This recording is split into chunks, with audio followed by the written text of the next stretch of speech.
The Spin-off Podcast Network. Are you making the most of your KiwiSaver investment? Generate is an award-winning KiwiSaver provider with a track record of strong long-term performance. Making a smart decision now could add tens of thousands of dollars by the time you reach retirement. Book a no-obligation chat with a Generate KiwiSaver advisor today at generatekiwisaver.co.nz/get-advice. A copy of the product disclosure statement is available at generatekiwisaver.co.nz. The issuer of the scheme is Generate Investment Management Limited, and of course, past performance does not guarantee future returns. I'm Toby Manhire, and this is Juggernaut, the story of the Fourth Labour Government, a podcast in 6 parts. Doesn't give my opponents much time to run up to an election, does it? This nation is at risk. What do you think you're up to now, you perverted little liar? I could smell the uranium on it as you lean towards it. There's a radical overhaul in the history of New Zealand's administration. Juggernaut, the story of the Fourth Labour Government, made with the support of New Zealand On Air. Listen now on the Spin-off or wherever you get your podcasts. Is Rob Campbell on the show with us? I assume he is. Are we the only... otherwise this is listeners' only chance to have a Rob Campbell-free half hour today.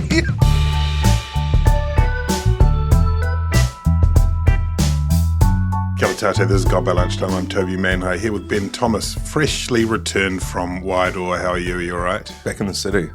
Everything okay? What's the latest news from Wairoa? Well, heavy rain overnight, the previous night. The river was swelling up again. People were sort of getting ready to evacuate. A lot of COVID has broken out in the town. And I think by the time this comes out, Chris Hipkins either will have visited Wairoa. Well, he couldn't make it the first time because of low cloud, and I think there might be an issue with the helicopter. I think there's a helicopter this time. So for the first time ever, an issue with one of the New Zealand Defence Forces aircraft. So Chris Hipkins is still relying on Gone by Lunchtime for his intel about Wairoa, unable to get there and be on the ground. Did I mention the Kieran McNulty visit in our last podcast? I think you touched on the Kieran McAnulty. Okay. Is it? Okay. But you can touch on that again. No, I just can't remember. I can't remember if did I tell about the Nissan Micro? Don't know that he did. Did he? Because the chopper was waiting in a field, sort of just one of these random fields in a small town. There were all these little kids sort of around it, and I thought that's probably for a VIP. And then, is the minister in there? And then this real beat up Nissan Micro, is just driving around the road, and it's obviously been caught in the floods. Like, it looks like the colour of, it's quite brown and sort of disgusting looking. And it just sort of diverts off the road onto the field and then just drives around the helicopter, getting a better look. And you see these sort of soldiers kind of, standing up, like, what do we do? And, it's kind of like a small dog running around a big dog or something. And then I thought it was going to get stuck in the field, It's got everything was pretty wet. Was it basically doing donuts around the house? Pretty much, yeah. And after a few circuits, they just went on their way. Vibes. And then later, I think about 5 minutes later, McAnulty appeared and ran across the field, pulling on his Nemo jacket, like kind of Top Gun Maverick or something. And did he slide into that vehicle like the Dukes of Hazzard style, right through the passenger window? I didn't have good visibility on that. I think it's safe to assume that he did. One thing that the kids of Wairoa are getting a lot of is running into the area where choppers are lifting off and then acting stricken as if they have been thrown onto the ground. There's a lot of that going on. Amazing. Yeah. But anyway, that's by the by. Annabelle Mather, kia ora. Kia ora. How are you? I'm very well. How's your new rival podcast, Mata? Yes, it's ticking along. We had the Minister for the East Coast last week, Kitty Tapu Allen. Speaking of the East Coast, I was looking at Instagram last night, and my cousin lives in Gisborne, and she'd taken a photo of a bath that she'd run her son, which was green and brown, and made a comment about how they've been told that water was safe to drink. And then she sent me a link to an article about, have you heard about this, how the Navy offered had a whole lot of water to supply Gisborne, and it was turned down because they weren't considered official water suppliers. Yeah, interesting. I didn't catch that. There is some discussion at the moment about whether- Is this not Peria? I guess. we're not getting home brand. Exactly. Kia ora, Te Ai here. Tēnā Thank you koe, Toby. for looking after us. All well in your world? Yeah, still riding high off Te Whānau Apanui, taking out Te Matatini. My faves. I love Te Whānau Apanui. It's that funny thing after Matatini, you spend 4 days with, several thousand of your nearest and dearest. And then, the competition finishes and you go through this sad withdrawal period of going back to your normal life. But it was an incredible competition. It was my first time. I didn't know how incredible it was. Wow, miharo. Yeah. Nei rei. Charlotte Muru-Lanning has been writing about it for us on the spin-off, and I think is going to write another piece this week, but was talking quite powerfully about the extent to which it stays with you when you leave the event. So look out for that piece. What went down? Anything go down of note apart from the competition, Annabelle? There was an interesting exchange during the pōwhiri between Ngāti Whātua and Waikato. There's obviously been a lot of tension between those two groups over the last few years. It's gone all the way to the High Court over how the government is managing their settlements, and Ngāti Whātua having the first right of refusal in Auckland, but because there's obviously a lack of land to share, there's been times when Waikato have been given the opportunity to access that land before they do. Anyway, it's gone to court. So some of that played out during the pōwhiri, and as Pene Toby said, Pene Toby is Shane Jones's son, it's a strange day when Ngapuhi become the peacekeepers, because in the end Ngapuhi had to walk across the field and pick up the koha that Whātua had declined to pick up. Wow. So interesting times, and ultimately it just comes back to how Crown policy can be really damaging to inter-iwi relationships, and that's a sorry thing to say. What's the tikanga of that? Is that a kind of acceptable way to use a pōwhiri at an event like that? Is that how it goes? It's up to the parties involved. There's varying opinions in Te Ao Māori about whether or not it was appropriate for whether Te Matatini was the appropriate forum to debate those issues. Given that it's a pan-tribal nation, national competition, but ultimately the pōwhiri was held, within Ngāti Whātua's rohe, and it is up to them to set the tikanga, and people really enjoyed witnessing the spectacle of these two iwi debating their issues in te reo Māori on the pai. So, yeah. The other political angle on Te Matatini, of course, is the ongoing debate around whether or not there is sufficient funding, particularly when compared to the NZSO and New Zealand Ballet. Is it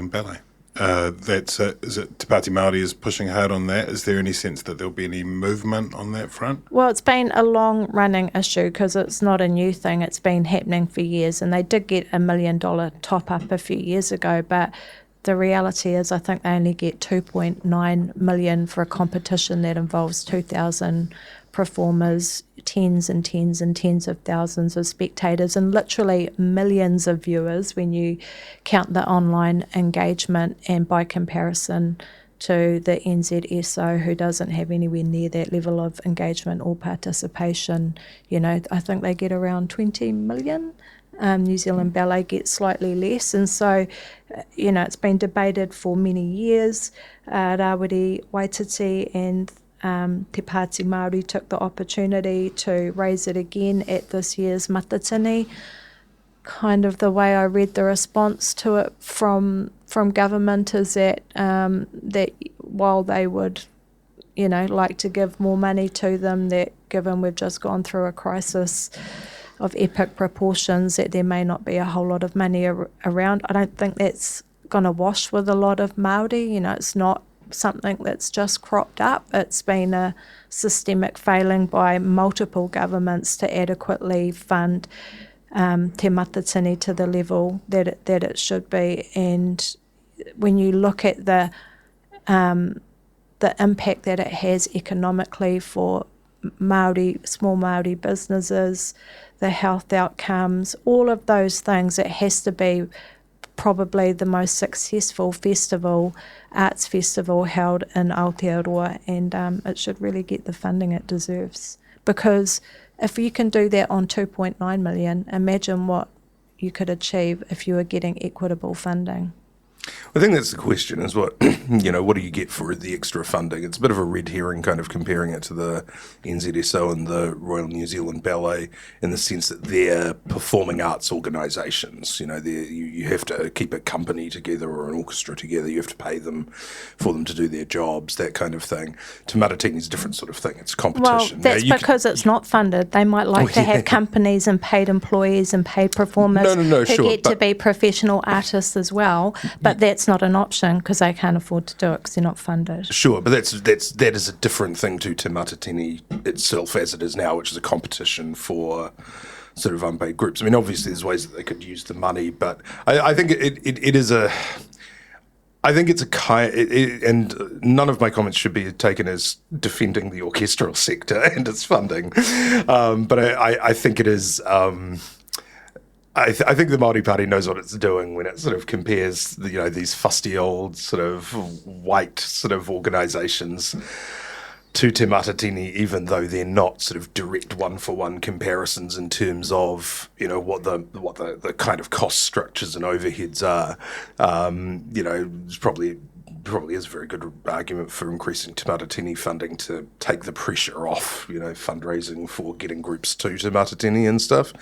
There's only so many sort of raffles and community fundraising things that you can do, in a given time in a given community, and that would probably take a lot of pressure off. You're right. There probably is scope for some kind of national sort of touring group or something, and that's something that they should probably look at. Yeah, paying for tutors, ensuring that the iwi who are hosting aren't left to pick up the bill. Waikato Tanu's koha.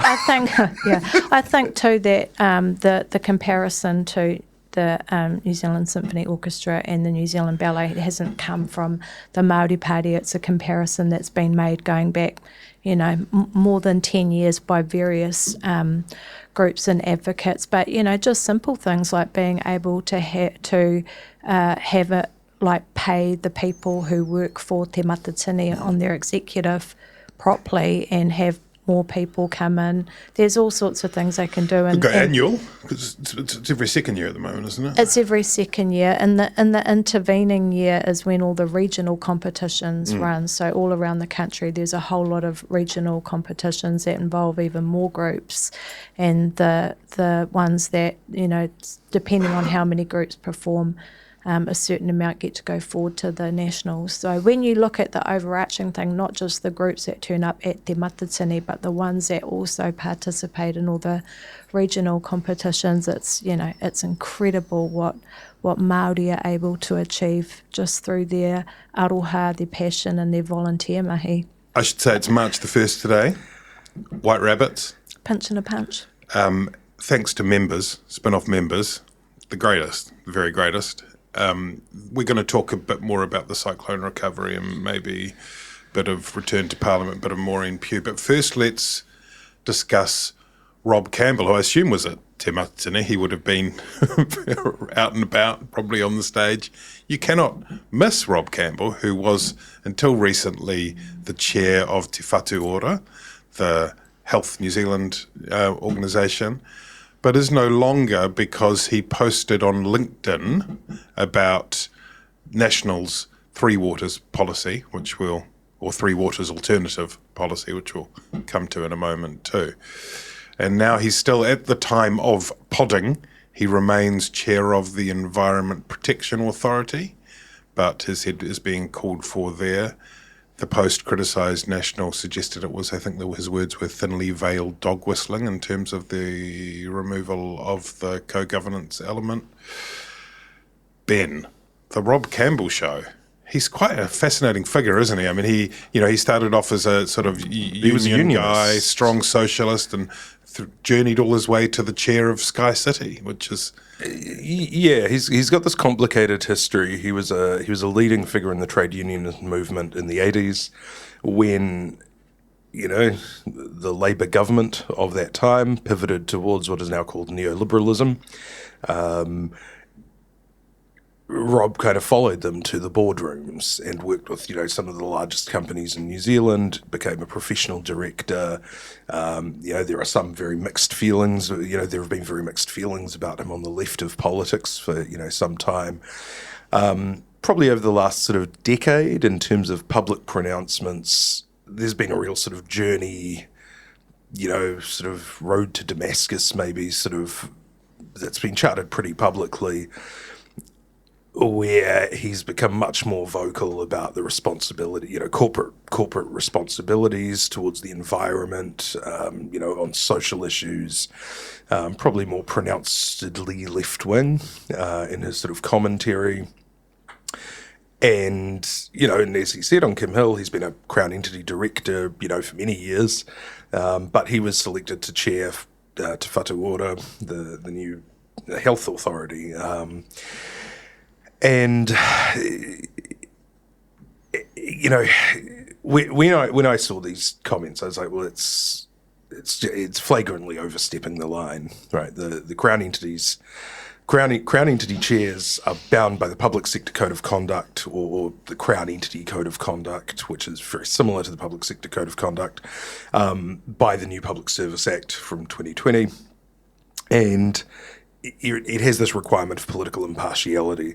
And what that means is that not that you can't have any sort of opinions about, things that are happening in politics or issues of the day, but when you start kind of accusing the opposition leader, who may well be the Prime Minister in sort of 9 or 10 months, and thus ultimately responsible for the Crown Entity that you're chairing, you're really stepping into politicizing things. He's not quite a sort of senior public servant. He's not a public servant, but he's sort of quasi, no. in that he's half that. I think that's what Hipkins said. And there is a bit of confusion in the sense that Crown entities are meant to be a sort of a little bit more independent than the public service. And when you go through the whole range of these entities, then you get sort of independent Crown entities, which actually really function very much at arm's length from government. Health NZ is what's called a Crown agent, so it's the least independent of the Crown entities. And honestly, you could probably ask a lot of people and they would scratch their heads and not really be able to tell you why Health NZ is a Crown entity rather than a government department. Except for, as a sort of historical hangover from the DHB structure. There's no obvious reason to me why it would be a Crown entity, but, it is. But because its work is so closely entangled, with the core Crown's work, they are in charge of implementing government policy of the day. There are some Crown entities where they just sort of have to read and consider the Minister's letter of expectations, whereas Health NZ is responsible for delivering government health policy. It's got a very wide remit to do that. It's also in charge of transitioning away from the DHBs, and that's a process that isn't finished yet. These health reforms, whereby Health NZ replaced DHBs, there's still a lot of uncertainty about what's actually happening in the system. So that's a way of saying that Rob Campbell had a position of huge power and influence. He's not just somebody who was kind of turning up to meetings claiming 30 grand a year to sort of pretend he had read some board papers. He was a very active chair. And I, for the life of me, can't quite figure out. It seems to be a real affliction of the modern age. Initially we would have thought that, when social media came around, the idea was that voices that hadn't previously been heard, who might have solutions or ideas that would otherwise be overlooked, could now be sort of enlisted to, help the public good or inform debate. Rob Campbell's a guy who's at the very centre of an incredibly important and wide-ranging government reform and has a lot of leeway and influence over that. But in the end, he decided posting was more important to him than continuing on in that role, which is a pretty fascinating insight into where we sort of are in the culture. Yeah. You said before we called it poster's disease. It is the kind of, so basically the and he just kept doubling down, because I'm not even sure it would have been fatal, those comments on the weekend. Those are the sorts of things that you could easily, I think, well, that's it, just isn't it? Walk back, apologise for, say, sorry, I probably overstepped the mark there. I've apologised to Mr. Luxon. I'm now. He's not a back down apology kind of guy, though, is he? Annabelle? He said, I might be neutral, but I won't be neutered. And there was some talk that he had called Aisha Varel, the health minister, and apologised. Well, he didn't. If he'd apologised, the only thing he was apologising for was any offence taken. I think those were the words he used in terms of what he'd said to Christopher Luxon when he rang him. But he wasn't saying this was an error of judgment, which probably that's all he needed to do. This was an error of judgment. I just wanted the pheromones from LinkedIn. You know what it's like. And I won't do it again. He didn't leave the government with very much choice other than to get rid of him, because he doubled down, busted out a body slam suplex. It was like it was getting hectic, and clearly he's a guy with strong convictions, and good on him. And I heard him this morning talking about his commitment to the treaty and equitable outcome. So I'm sure there are a lot of Māori who see him as an influential ally. The thing about that, though, is that, as an ally, sometimes it's in the best interest of the overall kaupapa if you let your mahi do the talking and you work within the confines of the system to achieve that. I did think that there was a bit of irony to see a lot of the free speeches and the anti-cancellation fans calling for his resignation. But Richard Prebble came out in support of his old mate Rob Campbell and called it censorship on the part of these people like the ACT Party calling for him to stand down. But I think he crossed the line. Surely he's not naive enough to think that that he didn't, and the government doesn't want this little issue bubbling away when they've got other things to be worried about. He essentially became a liability. As Ben says, it's such a massive organisation, such a massive agency, such a massive reform that it's still in its infancy, really, in terms of reshaping things. So it's got to be disruptive, and it seems weird that he, in the end, couldn't kind of give a pound of flesh on LinkedIn, just log off and carry on. That's what puzzles me. I think Len Cook, the former New Zealand government statistician, gave a very good and thoughtful interview to Morning Report this week. And one of the things that he said was, look, one of the things that you have to consider is if the public discourse on Three Waters policy would suffer enormously from Rob Campbell not commenting, then that might change the calculus on what was acceptable. Right. But, this is sort of the thing, is... It's not an exercise in whistleblowing, it's an exercise in reckons, isn't it? What are any of us adding with the takes, versus... Because one of the things he brought up with Kim Hill was... he feels the government is kind of trying to retreat from co-governance, however broadly you define that. I would have thought that in the area where it is, well, at least by the government's definition and Rob Campbell's definition, I don't think the Māori Health Authority is co-governance, but we've covered that before. Yeah. If by this broad definition of just working in partnership in some inchoate way with Māori, this is a co-governance enterprise, this is the one that's the most established so far by the government, and it's the one with the best chance of being bedded in. The national government has said they won't repeal the Health NZ, and you can see there's probably leeway on the Māori Health Authority if that's sort of far enough advanced. And you would think that if you were that committed to this principle, you would just get stuck in and try and make it work here in the kind of flagship, rather than, just posting about it, in all sorts of other areas. Talofa lover, I'm Madeline Chapman, editor at The Spinoff. If you have the means, consider supporting our high-quality journalism by becoming a Spinoff member. Sign up now at thespinoff.co.nz/donate. Are you curious about how business can be better? I'm Simon Pound, and I host Business is Boring, a podcast where I kōrero with some of the most interesting people in entrepreneurship, commerce, and making things happen. Tune in to Business is Boring every Tuesday, brought to you by the Spinoff Podcast Network in partnership with Spark Business Lab.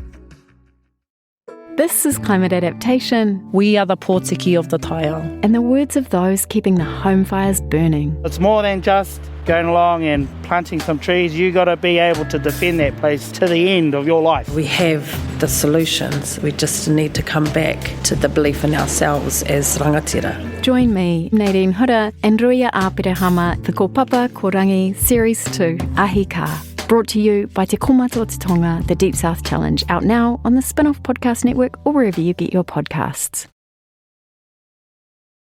Leaving all of that to one side, was he right? The criticism was of the Three Waters policy as laid out by the National Party. People have been waiting for a long time, saying it's all very well to criticise Three Waters, demand, insist that it will be repealed in the first 100 days. It's been very advantageous to the parties of the opposition through the course of last year, especially, that Three Waters was so poorly articulated, probably badly designed. Some of that was because of co-governance claims, and some of it was because of unfortunate racist underbelly that continues to exist in New Zealand. What Rob Campbell said was that it was dog whistling. The policy was released on Saturday morning. I know Barry Soper noted that it was a pretty unusual I don't know place. if you could call it dog whistling, because they've been blatant about it, that they don't agree with the co-governance. So it's human whistling element of I think it's just plain old human whistling or talking out loudness. Yeah. I mean, in terms of the policy, the National's Three Waters policy, like it's strong on vibes, but lacking in detail. It removes the four entities. It reverts to council ownership. It exhorts councils to work with other councils for reasons that aren't clear what the incentives would be at all. It introduces a second water regulator to the one already established under the Three Waters legislation, which would sit within ComCom. Oh yeah, although that will be a feature. That's a feature of the current reforms as well. The second regulator? Having an economic regulator. So that's the subject of legislation that's currently before the House. The thing that's interesting about it is that I think you could make an argument that there seems to be an element of magical thinking that's starting to creep into National's response to different issues, like, Nicola Willis with the whole, well, I just won't accept inflation, like just controlling inflation with their mind, which, could quite possibly be very effective, I don't know. And then this one where you're going to encourage councils to work together, but then not say how the infrastructure is going to be funded. Well, councils have had a long time to team up and work together on this, and it hasn't happened. So I'm not sure what it is about National's policy that would therefore encourage or prompt them to get on with the business fixing their pipes with their imaginary money. It sends responsibility back to your favourite form of government, local government, and which is such a soup across the country. Some unitary councils, some, anyway, it's just such a, the real thing you would need to do this properly, no one has the appetite for it, I don't think, would be to, whether you go the full Thomas route and just nuke all of local government, or just reorganise it in a way that there's such an imbalance between, say, the Auckland super city and then, the Kaipara Council up the road. There are some councils that essentially have the same ratepayer base as a couple of large Auckland high schools. Right, yeah. And, I've got clients in the Three Waters space, so I don't want to go too far either sort of end. So, but just neutral, Ben. In terms of the sort of observation, we will not neuter you. We're not neutering you. But the one thing I'd note is that the national policy, it looks to me like it was probably sort of rushed to market a bit. It seems Which to be... Which is weird because you're right, but like the issue has been around for a little while. It seems to be a mashup of the various different solutions proposed by mayors and councils without the component of and central government will pay for it all, which has been a crucial part of all of those proposals. The balance sheet issue is absolutely central to Three Waters. Not articulated well, but the idea that small municipal authorities are not in a position to be able to go out there and borrow big to finance major overhauls of water infrastructure. Yeah, and that's the detail that's missing here, is that if because the problem is not just, well, the problem is raising the money with, councils at debt limits, with low ratepayer bases, very constrained incomes. It's hard for them to borrow the sort of money that they need for, the cliche, New Zealand's a long, thin country that requires, large networks to service, pretty non-dense population, particularly in rural areas.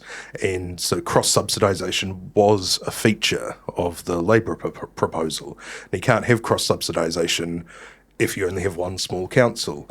And in terms of voluntary amalgamations, we already heard that after the Wayne Brown, Phil Major, Dan Gordon proposal at the end of last year, where they said, well, we'll, councils that want to do it by themselves can, but smaller councils, councils can amalgamate in order to get a bit more government help. And then immediately, I think all three of the mayors who announced that policy said, of course, we won't be amalgamating. We'll be fine by ourselves. Yeah. So, Whangarei said they wouldn't amalgamate. Auckland said they wouldn't amalgamate. And the far north, who have got, these huge costs over a large area and a very poor rating base, are like, well, what do we do? So, I don't think the policy... I don't think National have managed to square the circle on this extremely difficult issue. I would agree with Annabelle. It's not dog whistling because they're just coming straight out and saying we don't think co-governance is the way to solve it. More so, look, introducing iwi governance into water entities, it's a new step, right? It's not the status quo. I don't think there's anything... I think it's a defensible position to say, well, why would we take this step? The government... and there's arguments for it, which is, well, if you want balance sheet and operational separation, what do you get in there as a substitute for local government in terms of local representatives who will always be there? Well, iwi are a pretty good substitute for that. You could talk about, the skills that they would bring to the sort of very high-level governance of the regional entities, traditional knowledge, traditional areas, could bring in a treaty argument. So there's arguments for and against it. But, I don't think that, I don't think any policy should be written off entirely on the basis that, it rejects an innovation in governance. Ben, you talked about the networks within New Zealand and the strangeness of New Zealand and its shape and the population spread. And we've seen very starkly in recent weeks how vulnerable those networks are, whether it's electricity or communications or water. The rebuild is coming soon. There are various amounts of money that have been thrown around, 10 billion, 13 billion. The finance minister says he's not sure yet, and so he's not going to lay out how that will be paid for until that number is set down. National Party is saying you're going to do a cyclone tax, rule out a cyclone tax. The Labour government have resisted that. The options that are open are to tax or to borrow or to cut or some combination of those three. One precedent that has been pointed to is after the Queensland floods, 2011, Julia Gillard did have a flood tax, and that was targeted at higher earners. She also cut infrastructure and climate mitigation programs, which get less attention, which doesn't necessarily seem like such a smart call. And of course, we've also had a fourth option now, a lotto draw, which should cover, none of it. But Ben, how do you think this is going to play out? Do you think that there will be pressure mounting on Grant Robertson to rule out the tax approach? Is it reasonable to say there's no tax? Is there an appetite for a tax? Even going back before the cyclone, and I think actually before he was sworn in as Prime Minister, but after he had been installed as Labour leader, Chris Hipkins on the Ryan Bridge show, musing out loud about tax, said something along the lines of, maybe not all New Zealanders are contributing their fair share to tax. So I think the idea of a tax on higher earners, and this would probably be very high earners, that sort of 180K kind of bracket that was targeted at the last election. I think that something like that might have been on the cards anyway. And if that was something that was, seen as, as part of the relief effort, that might be... That wouldn't surprise me. New Zealand, in terms of borrowing, we still do have low debt compared to a lot of other countries in the world. And we always say it's for a rainy day. This was a literal rainy day. And Adrian Orr has said that will stoke inflation because you're just bringing in more money. And there is a real risk of inflation, particularly in terms of things like building materials, construction. But what if Nicola Willis doesn't accept the inflation? Will that mitigate any borrowing that we do? Well, part of inflation is driven by inflation expectations. So a positive state of mind is important. What do you think, Annabelle? A tax, the cyclone tax? Well, I think there's another really important option, a fifth option that you haven't considered, Toby, and that's afterpay. Yeah. Well, I mean, I don't know if Grant Robertson listens to this podcast, but I could write him a letter about it. The terms are excellent. I think there's going to have to be some sort of flood relief fund set up. For decades. Councils and the government have been arguing about, who it should be that pays for upgrading flood protection assets and all of that stuff, and look where that's got us. I think there is an appetite to increase taxes, obviously not for normal people though. But if you're looking at the forestry industry, maybe taxing them or requiring them to contribute to a fund that is for flood relief and flood protection. /tax. I think that cutting spending is just not an option. We already have massively under-resourced services, which is part of the reason why this flood has affected us so badly in the first place. So I think the government is going to have to borrow and create a fund that helps to deal with this, because we're only going to get more of it. Quickly, because we're running out of time, did either of you catch the opening stanzas of Parliament when it resumed properly, when we had the Chris versus Chris show? First time in Parliament, Chris Hipkins taking questions in question time as Prime Minister, the Prime Minister's statement, debate. Were you glued to that, both of you? No. I saw the Prime Minister's statement debate.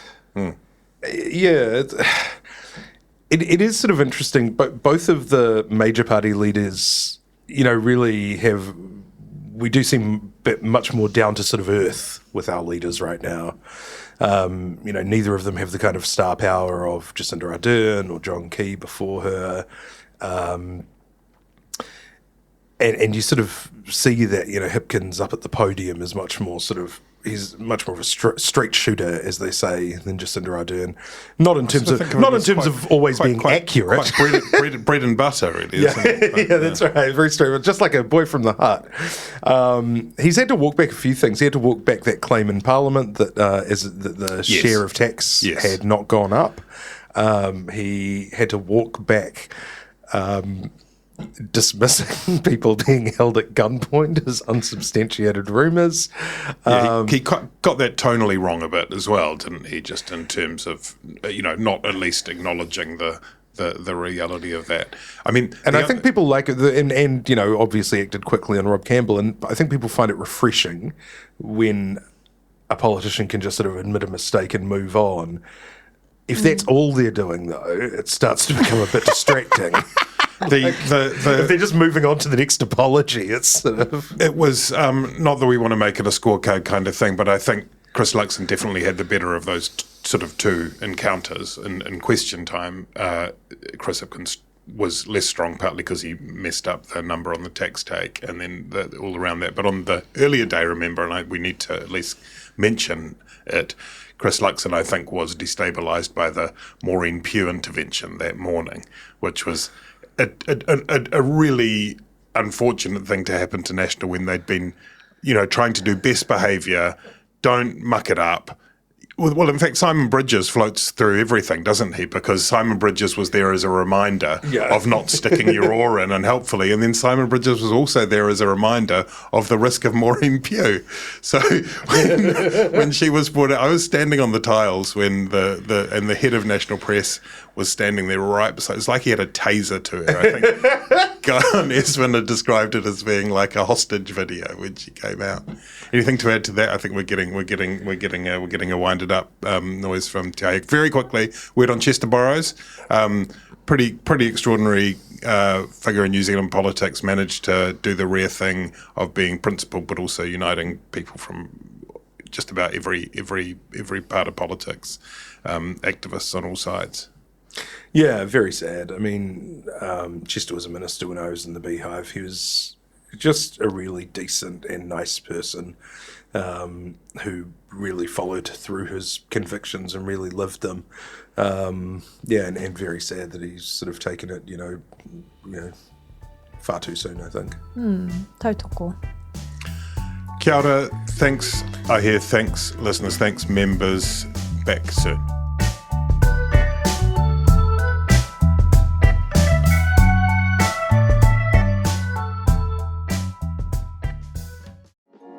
Kia ora, I'm Alex Casey, Senior Writer at The Spinoff. We wouldn't exist without the ongoing support of our generous members. If you're able to, you can make a donation at thespinoff.co.nz/donate. Kia ora e te iwi, Te Aihe Butler here, Podcast Manager at The Spinoff. If you enjoy listening to our podcasts, consider supporting our mahi by signing up to become a Spinoff member at thespinoff.co.nz/donate. The Spinoff Podcast Network.